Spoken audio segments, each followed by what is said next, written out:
Hey everyone, Rob here with Food, Wine, and Whiskey in Your Own Backyard. We're getting ready to start an episode, but before we do, I wanted to let you know it's going to have in it a blind on wines. Dave Scott and Matt Carter are coming over, and we're going to talk about French wines. Carter wants to get into old world wines, and I think Dave does as well. So French is kind of the topic for tonight, but what I wanted to do for them was give them 3 wines that they could just blind as we kind of have the podcast tonight and just see, without knowing what they're drinking, what kind of varietal, where it's from, what region, what they like, if they like any of them. So before we started, I wanted to let you all know, the listeners, what we're drinking tonight. So when you hear us speak of wine number 1, we're going to be drinking a 2016 St. Joseph. This is a Northern Rhone wine. It's 100% Syrah. It's 13.5% alcohol. So number 1 is going to be a Northern Rhone 100% Syrah wine that we'll be drinking. Number 2 that we'll be drinking is a 2010 Chateau Framboise from Saint-Emilion, and it's a Grand Cru. This is a right bank Bordeaux, so it's going to be mostly Merlot. Actually, it's 80% Merlot. It's got 12% Cab Franc and 8% Cabernet Sauvignon, and the alcohol on that is 14.5. The third wine I've chose for them tonight is, I didn't want to go into Burgundy because I'm trying to kind of watch the dollars that we're spending. So I went right next door to Beaujolais, and we're doing a Chateau de Jacques, which is a 100% Gamay. I'm a huge fan of Gamay and Beaujolais in general, some of the wines that they're doing. So this is a 2016 Beaujolais, but it's 100% Gamay. And just wanted to let you guys know these are the wines they're going to be talking about, 1, 2, and 3, as we go through this blind tonight and talk about French wines. So without any further ado, let's get into the show.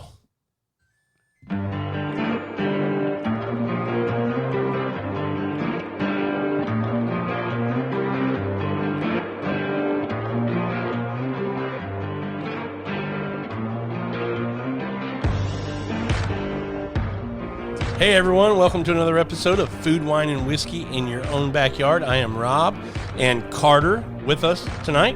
How you doing, Carter? I am great. And for those who don't know, you are now, I'm going to say it the next couple of episodes, just so people who maybe didn't listen to the last one, you are now a regular co-host of the show. I've been graced with this honor. Yeah, and don't let us down, and man. you And you all listening have been disgraced with my presence.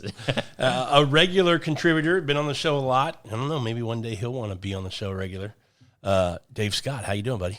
I'm doing well. How are y'all? All right, we are diving into some vino tonight. Let's do this. Finally. Yeah, and Carter, you and I had a conversation, and we were talking about, doing some shows and coming up, and we had all kinds of things we were talking about. But one of the things you'd mentioned was you like California wines, you like Old World, but you're not as experienced in Old World, and you kind of wanted to get into that a little bit more. And we kind of said, let's just kind of do a fun episode, just kind of the basics into a region of Old World wine. I love it. Yes. Right off the jump, my experience in wine is mostly Napa, Sonoma, Paso Robles, like that kind of stuff.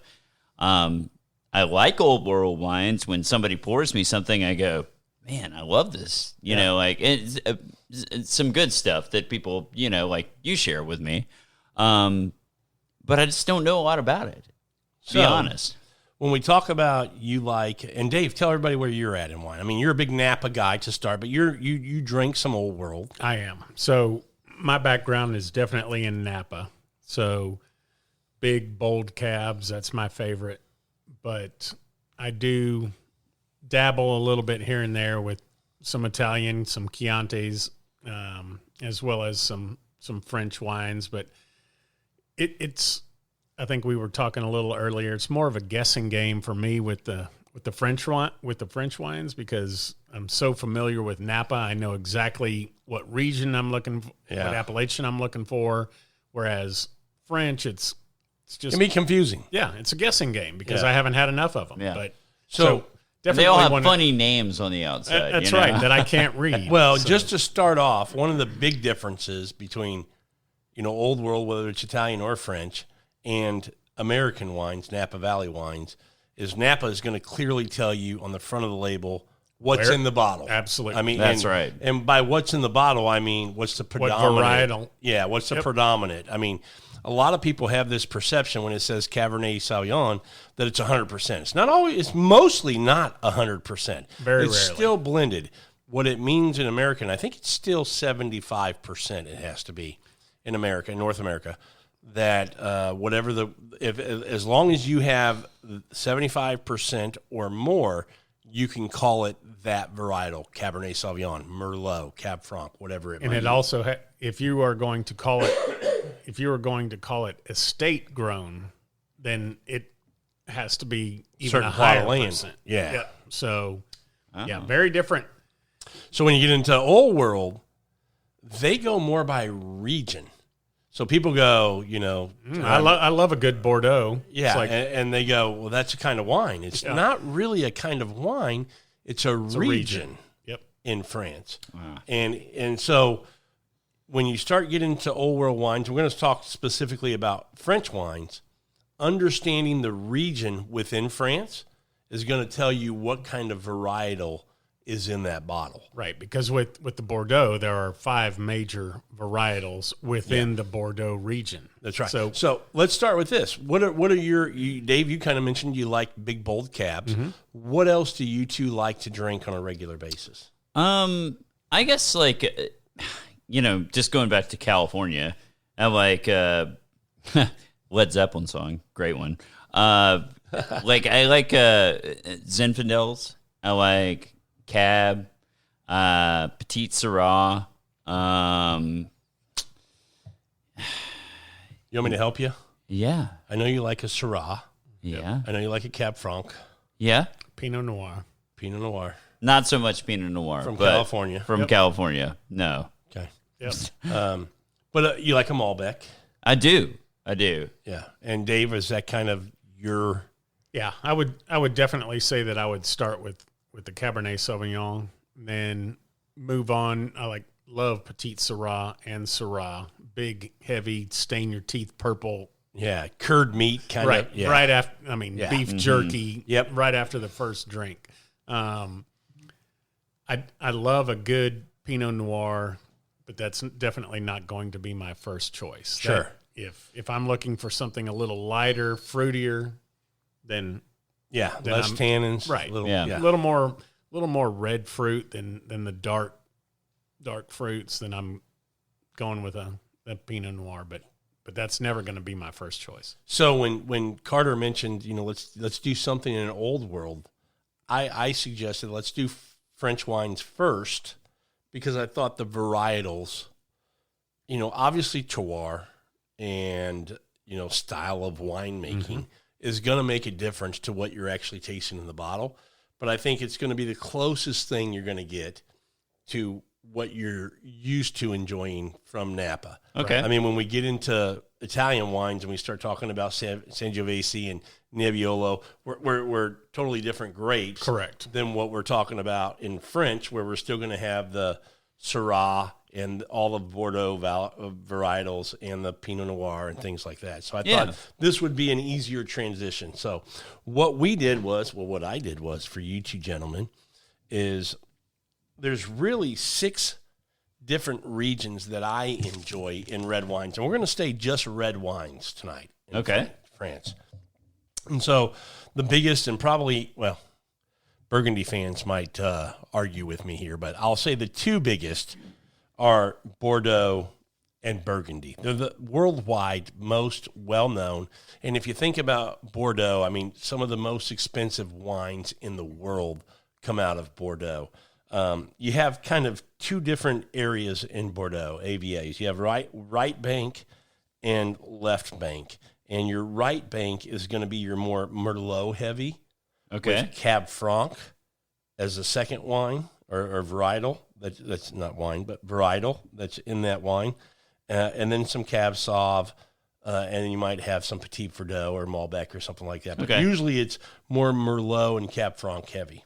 Okay. When you get into left bank, now you're talking about Cabernet Sauvignon is the main grape with some Merlot and some Cab Franc, Petit Verdot, and Malbec. And you don't see as much Malbec in France as much anymore as you used to. You know, the Falaxia kind of ran out a lot of the different varietals in France, and Malbec being a grape that started there in France, kind of got taken over to Argentina, and French still use it, but it's not it's not a predominant grape like it used to be in France. So you're really dealing with Cab and Cabernet Sauvignon and Cab Franc and Merlot with a sprinkle of Petit Verdot for the most part. So what's totally ignorant, question here. What are we talking about blend wise? Like when we're talking about, So like we were talking about with, Napa, I think a lot of American wine drinkers who haven't dove in deep, went down the rabbit hole, see something on a label, like we just said, that says Cabernet Sauvignon, Merlot, whatever it might say, and think that it's that grape only, and it's usually never is. No, very rarely. Very rarely. It's usually that and a blend that's in there with a Petit Verdot, some Merlot, Malbec, whatever the blend might be that the winemaker used to make that wine. When you talk about Bordeaux, it's all about blending. When you say a Bordeaux, it's always blended. We know that for a fact. It's very rare that you would see 100% of something from Bordeaux. It's always blended. And you know that if it's left bank, it's heavy Cab blended with Merlot, Cab Franc, whatever else. Mm-hmm. If it's right bank, it's heavy Merlot blended with Cab Franc, usually the second grape, and then mixing on to, whether it's Petit Verdot or Cabernet Sauvignon or something like that. Yeah, and it's very interesting because California wines the Merlot was always a blending grape. Yes. Cab Franc was always a blending grape, just to round out the Cabernet Sauvignon. Well, as cycles go, Merlot was super popular for a long time. Until Sideways. Right, until Sideways. True. Then it was Pinot Noir. Yeah. That took over, but now it just seems to be a cyclical thing where Merlot or Pinot Noir, Cab Franc, but it all comes back to blending. Yeah, and it even in the States, just like Bordeaux, Cab and Merlot were the two big grapes that stood on their own. Mm-hmm. And the blending grapes were your Petit Verdot, your Malbec, and your Cab Franc. Yeah. That would blend with those. But in the States, I like what they've been doing in Napa because they are now allowing Petit Verdot, Cab Franc, other regions as well with Malbec, but Malbec is standing on its own. But specifically, Cab Franc and Petit Verdot are being able to be that big grape that shines. That leads. That bottle. leads, which is fantastic. So that's kind of your Bordeaux region. So you're going to have the same similar type of grapes. Again, when we start talking about terroir, because if you look at right bank versus left bank, you're going to have different types of soil. You know, sure. Granite, which is going to give you that more minerally kind of versus a clay or something like that that's going to be less minerally. So that all makes it, and it's very, very interesting when you start getting into wine and you become kind of that wine geek. You start to understand that you could be in a whether it's Napa or in Old World, and you can be in a plot of land that's growing grapes and pick up a rock and throw it, and wherever it lands, go over there, and the wine will be totally different. Huh.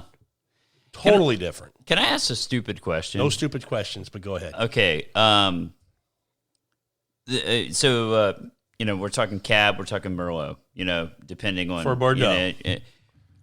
Are these grapes native to France? Oh, yes. Yes. Okay. So when you hear about Napa, you say, you hear everybody say Napa Valley has Bordeaux varietals. Right. Because those are French wines. Okay. I don't know if anybody traced the lineage of the grape Oh, and all that kind of stuff. And that's what's really big in California is that it's almost as if they were smuggled. The cuttings of the vines in Bordeaux were basically smuggled to California. So they cut them, little sections of the vines, brought them to California to grow. And that's why the big thing, there are different clones. So if you get let's say a clone 51, I'm just throwing out a number, that is traced back to the French Bordeaux region that is famous for putting out Grand Crus. I mean, And the real way, I think, the way I understand it, Dave, you tell me if I'm wrong, because I know you're a big Napa guy. It wasn't that, wines in Napa weren't brought here from France going, we're going to go there and just make wine. That wasn't their goal. It was, we're going to go to America, and what do we need to have? Well, hell, we like our wine here in France, so if I'm going to move to America, I need to bring some vines with me so I can plant them and have my table wine. If you think about growing up in the 1800s, you think, well, if you lived in a farmhouse, you had a cow that gave you milk, you had a chicken that gave you eggs and things like that. Well, for the Europeans that came over from whether it be Italy or France, they went, well, yeah, you got to have your chicken and your cow, but hell, you got to have your vines for some wine too. Yep. Yeah, so no that doubt. was very, very important. So I think that's where it started, was just them growing wine or vines to make table wine. And then it kind of went to, over the years, evolved to, well, shit, we can make some pretty good wine here. right. Let's try grafting this clone with this native vine to see what we're going to get. Yeah, one of the winemakers, Glenn Hugo, who is the head winemaker for Girard in Napa. One of the things I like that he does is he has a certain part of his vineyard where he still does what they did as just farm people back in the old days, which was just mixed blacks. So he would take, whether it's your Syrah, your Cabernet, your Merlot, whatever it was, and just all grows in a field on the vines. You don't know what's what. You just harvest it and make it, and it's a wine that he calls mixed blacks. And it's just the way he makes it. It's delicious. So, but it really, I appreciate it because it's in homage to the old settlers who came and just kind of had that table wine that was what they put on the table to have Interesting. with meals every day. Yeah.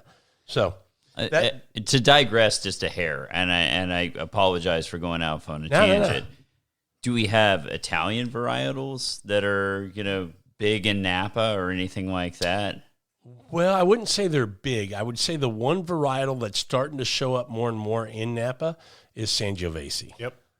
Okay. So it's and that's a very, it's one of my favorite varietals. I'm a huge Sangiovese fan. And I don't even want to veer off there. Yeah, let's not go that'll be there. another show I just thought get into. from a perspective of ignorance here. Yeah. I'm just throwing out a question. Yeah, no. Yep.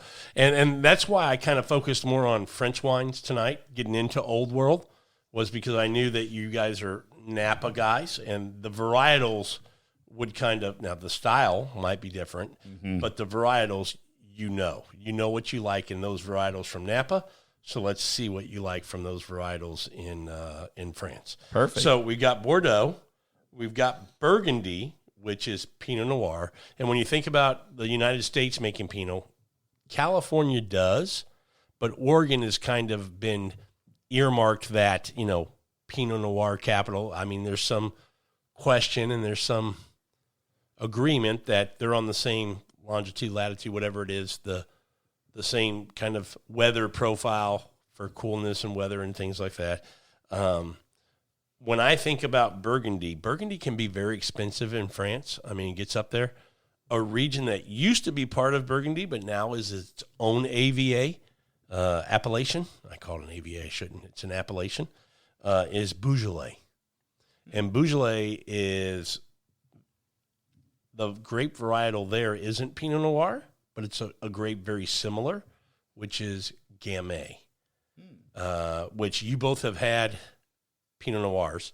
Have either of you? Do you remember? I've had a Gamay. You've had Gamay. Have you? I don't know unless you've given it to me at some point in time. Yeah, I'm and not sure if you had. You may have, but it'll be interesting to see if you pick that out and can figure out which one you think that might be. Okay, So, cool. oh shit! I just kind of told you it might be in there. Maybe it is. Maybe it isn't. I mean, I wouldn't know either way. Another region in and what I've done is kind of, I went through Bordeaux, Beaujolais, Burgundy. These are regions that I like to drink wine from, and we're just going to kind of stay in that area because I think it's kind of what you guys like as well. And these are all reds. If we want to get into whites, that'll be another episode. And when you think about France, if you look at the center of France and you go north, it's going to be, when you get into those cooler climates, that's when you start thinking about whether it's Pinot Noir or Gamay, which are those grapes that need that cooler climate. And then those whites, when you get into Chardonnay and Sauvignon Blanc and things like that. When you go south, now you're getting the heat and those big, bold wines like you think about with Syrahs and things like that. So now we're going to go south and get into the Rhone Valley. And the Rhone Valley is broken up into two areas, which is Northern Rhone and Southern Rhone. Northern Rhone is known but the big red grape they're known for making wines is the Syrah, which we're all fans of. Mm-hmm. Southern Rhone is known for the GSM blend. When we talk about Paso Robles, it's very popular over there for the GSM blends, and they're compared to Rhone for that style. So GSM being the Grenache, the Mourvedre, the Syrah, those wines. So if you think about a Châteauneuf-du-Pape or a Gigondas, those are typically what you're going to find. Now, there's other grapes in those areas that can be grown. I think, Châteauneuf-du-Pape has 13 grapes that are allowed to be grown and made into wines in that region. Yeah. But if you really look into it, I mean, those three, a combination of 1, 2, or 3, the Grenache, the Mourvedre, the Syrah, are the three grapes that are typically always used for the most part. Those are what you think about. When I say Châteauneuf-du-Pape, people are going to think GSM blend. Always. Same with Gigondas. If I say Côte d'Aron or if I say something in northern Rhone Valley, you're going to think of Syrah. So that's another area I like. Now, another region that I like is the Loire Valley, which is just north of Bordeaux. And the reason I like that area is if you think about what's one of your favorite wines besides a Cabernet Sauvignon? Cab Franc, maybe? Bingo. So that's what this region grows or makes for a red wine. Oh, man. So they are known for their Cab Franc. So that's why it's one of my favorite areas. And I would think that you would like that as well. Yeah. And me and my wife and both you too, like Dave, right? Cab Franc. Absolutely. Yeah. And then you have the Languedoc-Roussillon region, which also does GSMs and Syrahs. And then they do the Kerrigan. I don't know if you've ever had the Kerrigan grape from France, but it's really good as well.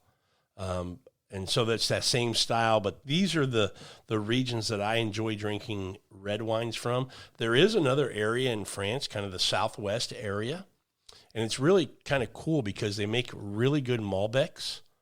And there's another, a Tannat. They make a really good Tannat.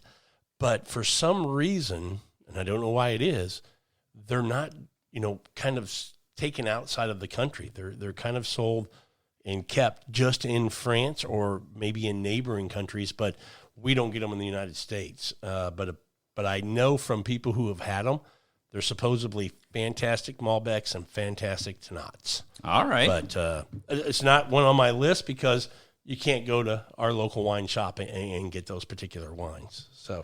So of these 6 areas that I've listed to you and regions in France, I've poured you 3, one from each of, or 3 of these regions are represented in the glasses you have today. Okay. So you want to dive in? Let's do it. I do. All right. Well, let's dive in. What we're going to do is we'll do this first just on the palate.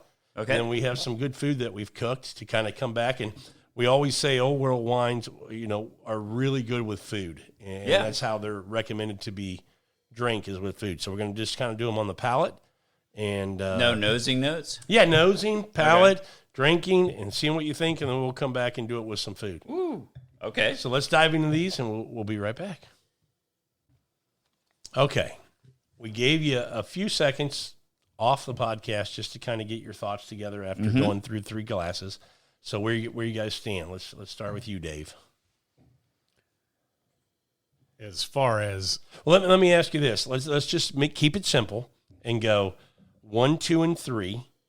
Do you like 1? Do you like 2? Do you like 3 on the nose? And then have you put them on the palate yet? I have. Okay. I've I nosed have all some 3 on of the them several times, and I have put them on the palate. So let's go through and see if you just like them first. Let's go there. 1, yes. 1 you like. 2, yes. Palate and nose. Palate and nose. Okay. Number 2, the nose is fantastic. The palate doesn't quite deliver what the nose does, but Okay. 3, not a fan of the nose and not a fan of the palate.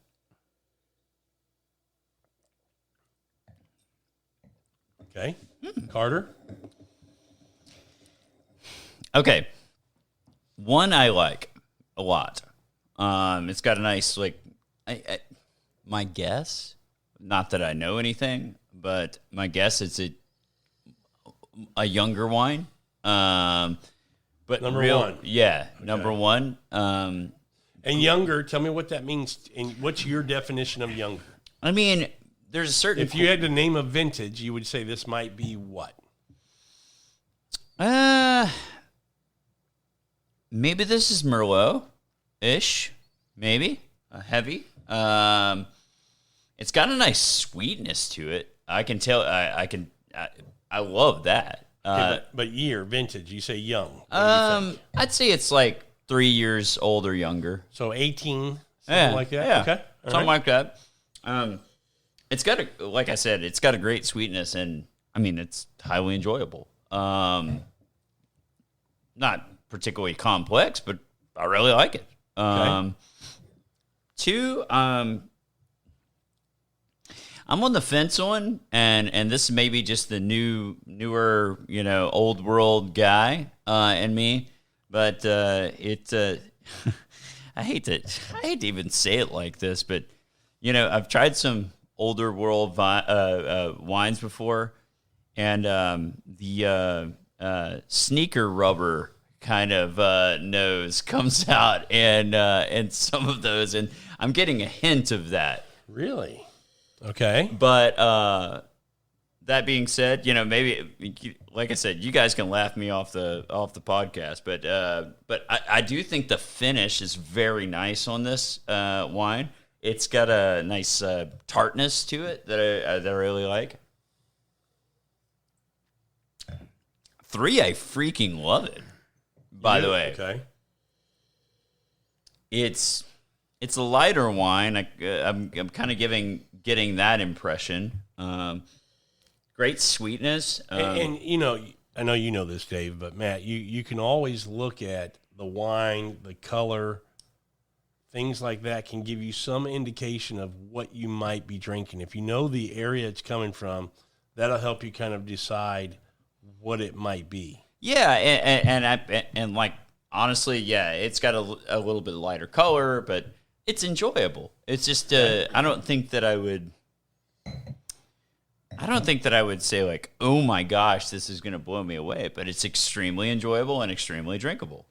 And we're drinking these just out of the glass. And most people who know, when you talk about old world wines, they will tell you they're made to be enjoyed with food. Yeah. They're not meant to be drank by themselves. So I say, now that we've done this exercise of just kind of going through them and seeing what you think just on their own, let's, we've cooked a pretty good meal. We've got some red meat. We've got some polenta and some veggies. And let's put a little plate of food in front of us and start sipping back through these and see what you guys think. What do you think? Let's do it. Sounds good. All right, we'll be right back.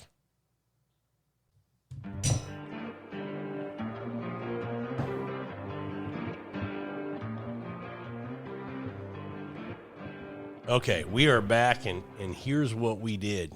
We ate dinner.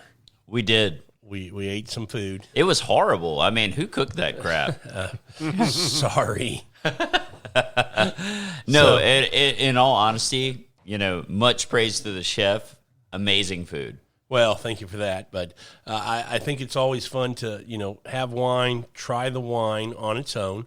And then, I think especially old world wines are made to be enjoyed with food. Yeah. So to have a little bit of food and try it with the wine and see if that changes. And Carter, it obviously kind of, I think, changed your opinion on one of the wines. Yeah, it really did. In fact, it's a real tie for me between number 1 and number 2. Very different wines. I just felt like number 2 really cut through the food extremely well, balanced out all that. Well, we had steaks and we had polenta. I was going to say, let's let everybody know what we had. We had, I did, and I love to cook sous vide when I do steaks, or reverse sear, but we had some veggies in the oven, so I did sous vide. But we did a big old ribeye. Yep. We did a big old New York strip. Yep. And we did some filet. So we kind of had what we call in our group, the tour de beef. Yeah. So we had a little bit of those 3 cuts of meat with, like you said, some creamy Parmesan, polenta, and some asparagus. And I can say that 2 with that meal cuts through extremely well. Okay. I like the complexity of it. I like the way that it pairs with the food quite a bit. What I'll say is 1 kind of totally different. More of the fruit forward, more of like a sweetness to it, that kind of stuff. But it's big and bold enough to where it can compete with all those fatty foods.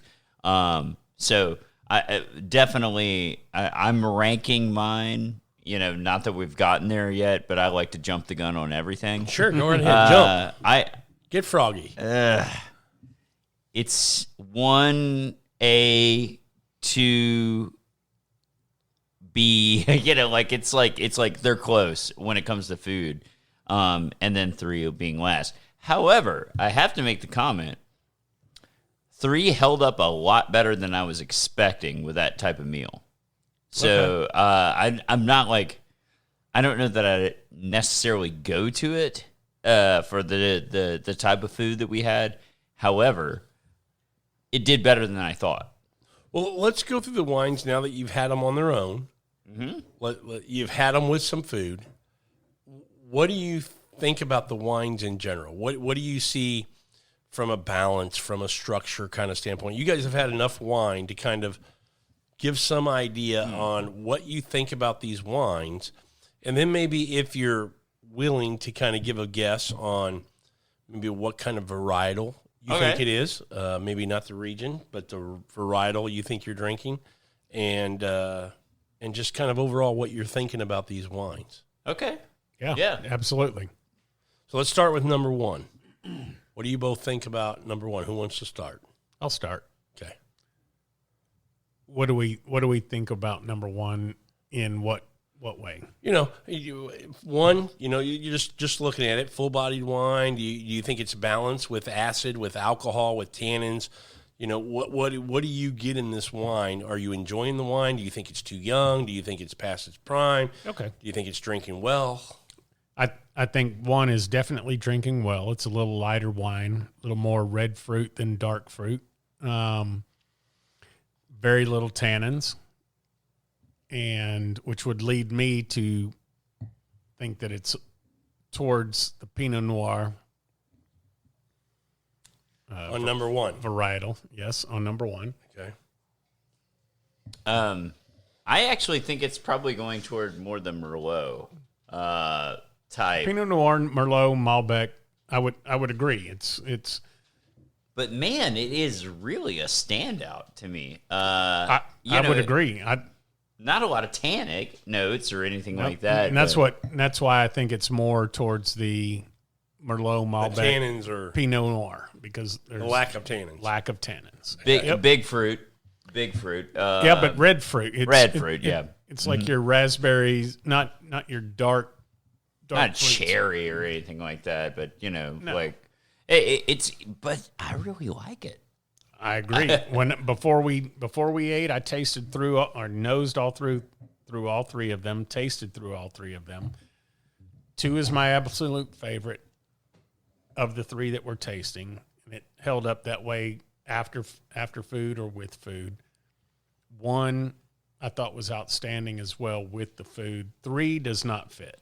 3, I didn't like it on the nose originally. I didn't like it on the palate originally, and after eating and tasting it with a fatty meal and a creamy polenta, different textures, and it Didn't hold up. it does not hold up. Okay. No, it is the one that does not fit. Yeah. With this group of I'm things. trying to think of the old Sesame Street, Right. which one of these does not belong. Yeah. Okay. And so number 3 is it. that's it with this type of meal. Correct. Correct. All right. I'd say like on 3, I liked it more up front when we were just diving into the wine. Now I'm less of a fan of it. So I don't know. And I'll let a little cat out of the bag. To me, I'm not surprised with your answer. Okay. Okay, and I'll let you know why later, but I'm not surprised with your answer. 2, I did not like right up front at all. I was like, it's kind of got like an offensive flavor to it to me. Like, it's like something there that just doesn't. You said rubber on a tennis shoe. Or Yeah, something. yeah. I mean, like something just I didn't like it. Okay. Now that I've had food, totally different animal. Now, I think you said it ranked your first favorite. It's real neck and neck with Real wine. neck and neck. Okay. For very different reasons, but I really like how powerful it is. It can really cut through the fat. Yeah. Like when we're talking meat and polenta and cream and all the fats. Okay. Yeah. And to me, number 2 doesn't. It's still by far my favorite. Number 2 is your favorite. Number 2 is my favorite. Okay. And I would rank it in there with a. To me, I think it's either a Cabernet Franc, a Cab Franc, or Cab Sauvignon, but it doesn't seem to have the tannic structure that a Cab Sauvignon has. So I'm guessing a Cab Franc. Okay. You guys want to go ahead and dive into what the wines are and what you're drinking? Yeah, let's do it. Well, let's start with number 3 because both of you agreed that with this meal it didn't go. No. Yeah. And this is a Beaujolais.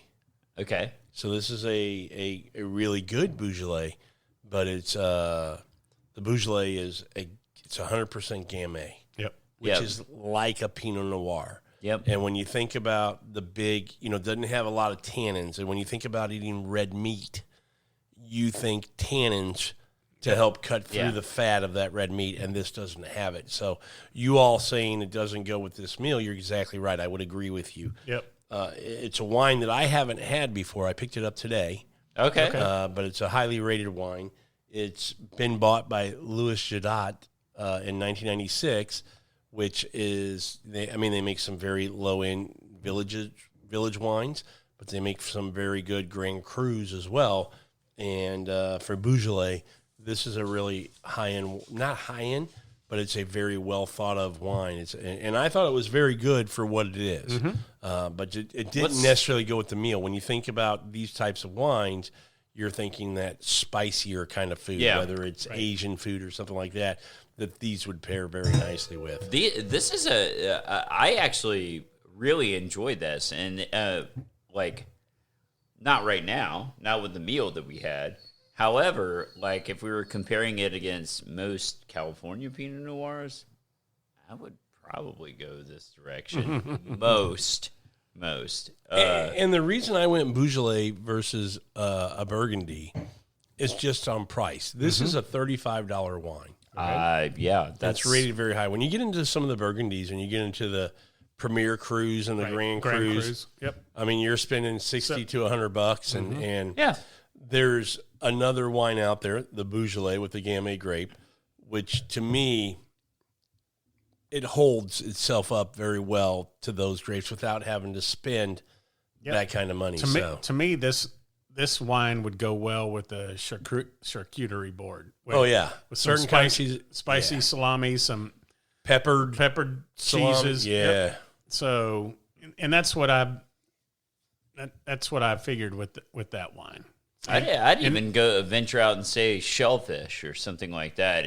Like I know that like we're crossing the border with red wine and seafood, Yeah. but this one is not big enough to really compete with it. Agree. Totally agree. And so I think it might do well in there. I agree. And again, I think when you think about Pinot Noir and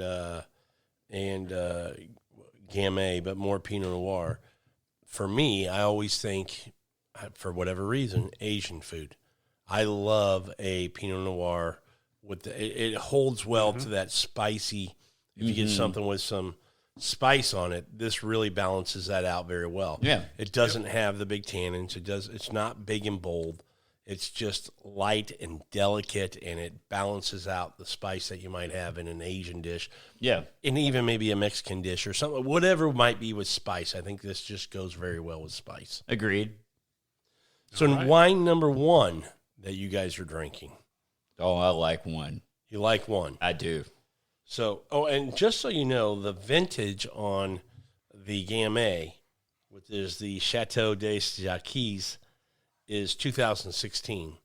Okay. The alcohol is 13.5%, and again, it's 100% Gamay. Okay. Right.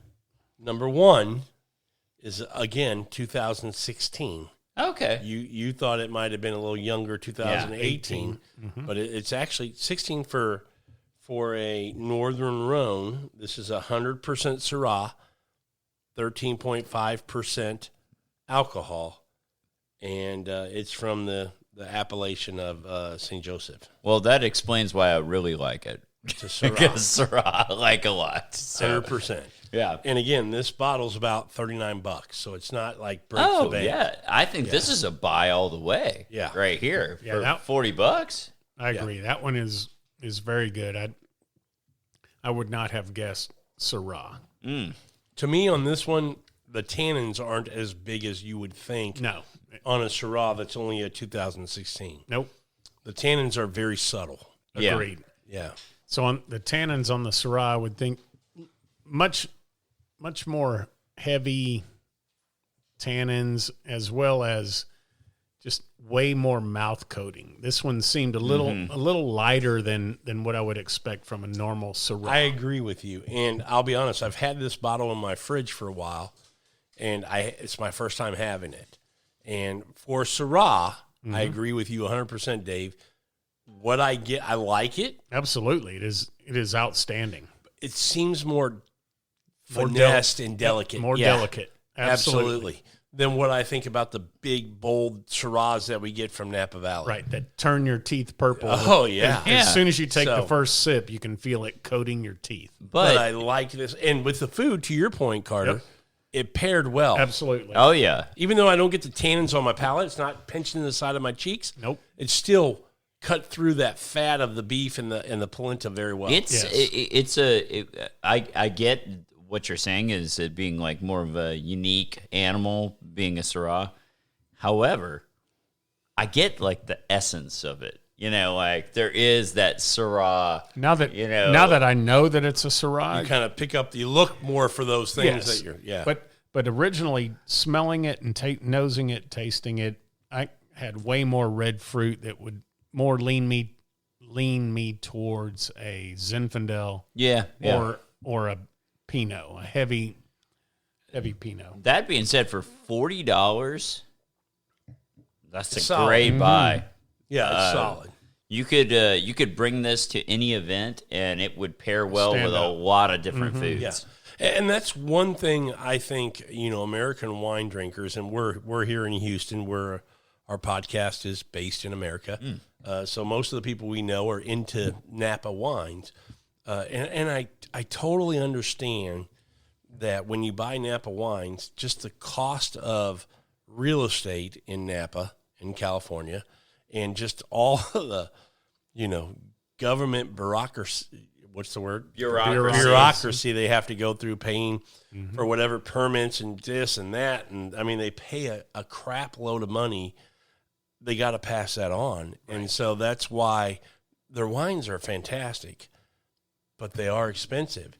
And when you can learn and get into, whether it be French or Italian or other New World areas, whether it's Argentina or Chile or wherever, there's just such great value out there that we can have and enjoy. And that's one of the things that I've come to really enjoy about Old World wines is the value. I mean, you can get such good wine because when you think about the real estate in Old World wines, somebody who's had a French vineyard has probably had it 200 years and it's been in the family, or whatever, 100 years in the family. And there is no more, huge debt on that land. They've owned it for a long time. So that is reflected in the cost that they charge you for what they're putting in the bottle. So, I just think if you're a wine lover, getting into Old World wines, one, I think they make fantastic juice, and two, I think it's great value.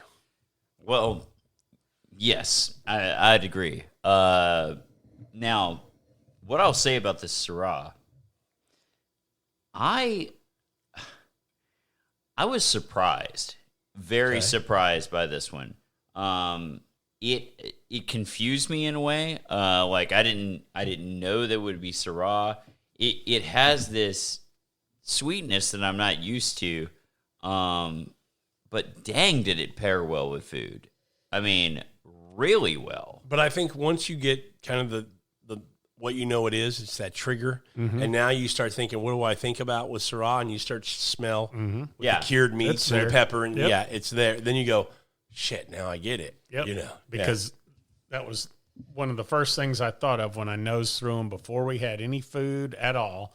Number one, I thought I smelled beef jerky.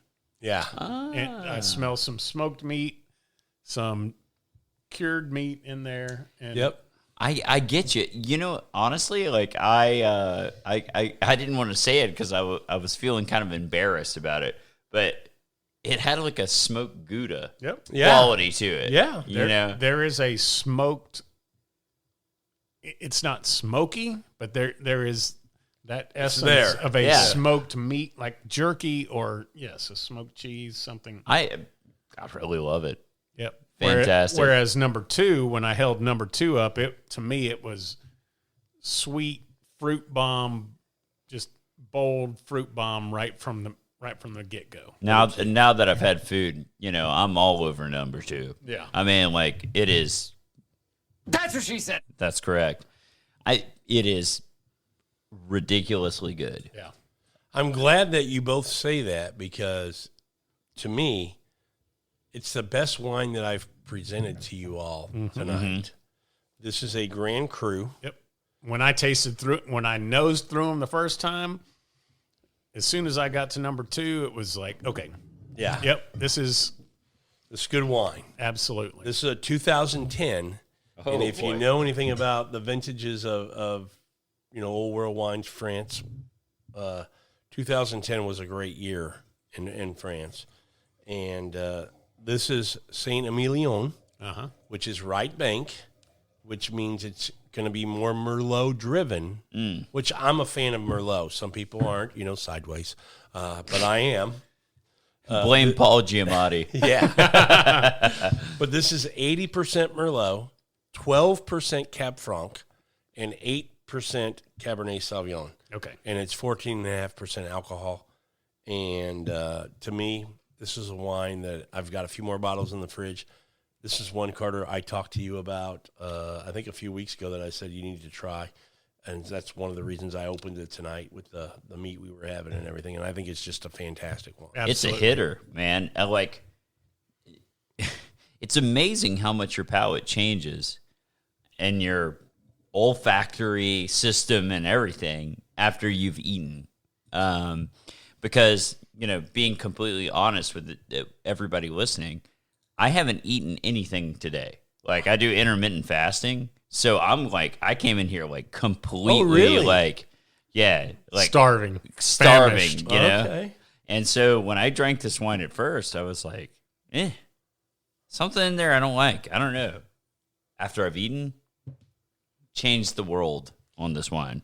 And, you always hear that, and I know I've said it already, but you always hear that with old world wines that they tell you it's made to be had. When you go to Italy or you go to France, if you just order a bottle of wine, they're still going to bring you out cheese and bread and something to eat as you're drinking that wine. And a lot of times with Napa wines, you think, porch pounder. There's some big, bold fruit bomb. We were talking about one the other night. Yeah. That I go, it's just a fruit bomb. You can drink this just sitting on the back porch, and you go, I like that. And some of those wines are made that way that you don't have to have food. Right. But I think a lot of the old world wines are made in a way that food is in that process, that thought process of what they're making to complement each other. Yeah. Yeah. And if you think of a traditional French meal, French meals tend to have a lot of cream in them. Tend to have Rich. a lot of Very rich rich. flavors. Butter, They use butter? Nah, not much. Not much. Yeah, but you think of like you're right. a coq au vin, or you think of just a baguette with a bunch of bread on the top of it, or something like that. I mean, you're talking about like fatty foods. Yeah, you're right. You're exactly right. And I guess they made the wine to go extremely well with the food that they eat. So my goal tonight was to just kind of, Dave, I think you've probably explored French wines more than Carter has, but just to kind of give you 3 different regions that you didn't know: Bordeaux, Northern Rhone, and something from Burgundy, Beaujolais, and just see if there was something that you go, this is what I like. Yeah. And just to see if you found something that you liked from one of those regions, knowing that you already like Napa cabs and Cab Francs and Syrahs from Napa and things like that. So I think we accomplished that. Oh, absolutely. Oh, yeah. Absolutely. And I found like that I liked all of them for different reasons. Yep. Yeah. Because I've had several Beaujolais that just on their own that I thought were fantastic. Yeah, I agree. But in this lineup, when you're comparing a Syrah base, Big bold wines big bold wine, to a thinner skinned grape that's more delicate. it was the one that didn't fit in. But if and all I you're did go- that if you're- intentionally. Yes, and if you're going to start off drinking that wine for the night and stick with it, it's going to be fantastic. Yeah. But when you're comparing it to the highly structured, heavier, bolder wines that we had with the Syrah and the Merlot, Cab Franc, Cabernet Sauvignon blend, it doesn't fit. Yeah. And we can't help as humans if you have 3 different things in front of you, you're going to compare them against each other. Absolutely. So, and that was part of my, I threw that in just to see that. Part of it was, drinking them on your own without the food to just see what you thought. Because I knew once we added the type of food we were having tonight, and I did that type of food because we have 2 of our wines that I thought went with that more than. But I wanted to see what you thought about the Gamay on its own, and then what you thought about it with the food compared to the other ones. But if we cook some spicy dish, I think that Gamay would just be Absolutely. fantastic. Well, I mean, we've done it with whiskey before as far as wines. Like we blind the most amazing whiskeys, against each other. We're like, that thing is crap. Right. But if that was the first pour that you had of the night, you go, holy crap, this I drink is that awesome. for the rest of my life. I mean, so it is all kind of like relative to the scale. Sure it is. It is. And I think, did you guys like the Gamay on its own? I think you did more than Dave I did. Yeah, but now that I'm drinking it by itself and thinking about what it is. You kind of appreciate what's supposed to be in the glass. Correct. Okay. But when I'm nosing all 3, 1, a Syrah, 2, a blend of Merlot, Cab Franc, and Cabernet Sauvignon, and then get to the Gamay, it Totally different. totally different. It's like, no, I do not like that. But if I take the other 2 out of the equation and only nose that and taste it on the palate, it's definitely a nice wine. Because on the nose, I think, when it was open and I let it decant for a while, and again, it was about an hour, but I still think the more it's opened up in the glass on the nose, it's gotten a lot nicer for me. It has, but to me, it still has a very heavy Red fruit. but also with some, I don't even know how to describe it, some stems and leaves, and it's a green flavored green. Oh, you're getting that kind of that bell that pepper. green- It's not- I wouldn't even call it bell pepper, but it is definitely a. I can see it. Okay, I wasn't getting that until well, again, one of those trigger things that make me, and then now I'm getting that. Yeah, almost like a waxy type of thing. But that being said, I still like it. No. Well, I think it's really good. And now that I'm drinking it only by itself and not going back and forth down the line, I think it's very good. I think it's very good. Mm-hmm. But again, I don't think it held up or paired well with a fatty, With the food we had, heavy red beef and polenta, creamy. yeah, it polenta. wasn't meant to go with No. that kind of food. No. Not at all. Nope. But I think if somebody doesn't like the big tannins that are gonna bite the insides of your cheeks and things like that, Gamay or Burgundy is a great. And I think done right. I'll tell you, I've not found a lot in California or Oregon that I like in the Pinot Noir. They don't have, to my knowledge, they don't have Gamay here in the States. But when you get over to France, I'm a huge fan of Burgundy that I get from there, and I'm a huge fan of good quality Gamay that I can get from there. And price wise, it's just, to me, it's just quality to value. It's a home run every time. I mean, I just really enjoy it. So, you guys are not disappointed with tonight. No. Getting into French wines, these are some regions that you enjoy and you would explore. Getting into producers and things like that, when we think about Napa wines, we all know, well, I say we all, those of us who are into wine know Napa,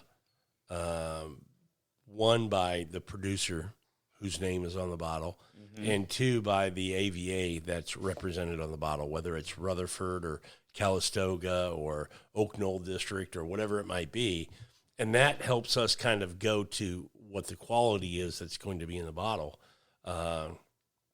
When you get over to French wines, now you're talking about, again, like we said in the beginning of this episode, you don't know what's in the bottle as far as varietal. You have to know what's made in that region. In that region. And that's going to define the type of varieties that are used in that bottle of wine, whether it's Rhone, which would be the GSM, or Bordeaux with the Malbec, Cab, Petit Verdot, all of those, or Burgundy. If you say Burgundy, most people who know are going to go, that's a Pinot Noir. They just know. Yeah. What you don't know, what's hard for me, and I'm still young into this, is finding those producers, because, Dave, you and I know, I mean, we can say Taylor family, we can say Robinson, we can say Laura Michael, we can say all kinds of producers that we know in Napa Valley, and there's a lot in Napa Valley, but times 20 or whatever, times a big number when you go to France. Even though it's a small country, and they have a lot of people making wine. Yeah. Oh, yeah. Yeah. So that's the hardest part. What I would say is, if you're going to get into old world wines, French or Italian, find the region, understand what wines are made in that region with the varietal of grapes that are used, and then just kind of, go through and find producers that you like. Buy bottles that, look for value as far as what you want to spend. But once you find them, keep some kind of log or spreadsheet or something so that you can remember, because it's so easy to have a bottle of wine and go, shit, what did we drink that night? Yeah. And you forget what it was, and it was fantastic for, $18 or something. You want to remember those things. So I find myself taking pictures a lot of times. Yeah, it's a great way to do it. And in today's age where you can take a picture with your phone. Yeah, it's a great way. You're right. Very convenient, but I would agree that the best way to do it is to keep a logbook. Yeah. Buy the wine, record it, put your tasting notes next to it, whether it's a buy again or a never again. Yeah, and that's a great point, Dave. Yeah. I mean, There's some wines you want to make a note of that don't buy this again. never again. That's true. Yeah, that's a great point. And again, it may all depend on, okay, what did we have for dinner tonight?